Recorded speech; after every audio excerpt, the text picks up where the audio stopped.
এই শুনেছিস ভাইপার সাপ মারলে নাকি সরকার 50,000 টাকা দিবে। কি বলিস, তাই নাকি? হ্যাঁ হ্যাঁ, আমি খবরে শুনেছি এ কথা। সবাই এখন খুঁজছে ভাইপার সাপ। হ্যাঁ, কি বলছে এইসব? যাই, ভাইপার দাদাকে সব বলে আসি।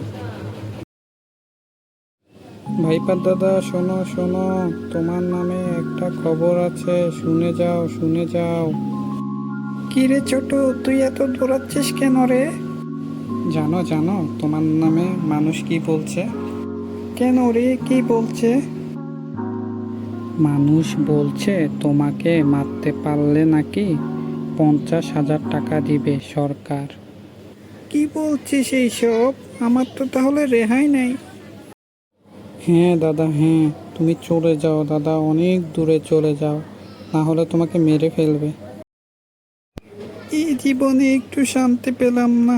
ইন্ডিয়া থেকে একটু বাংলাদেশে এসেছিলাম শান্তির জন্য, তাও পেলাম না। যাই বাবা যাই, না হলে মেরেই ফেলবে না হয়।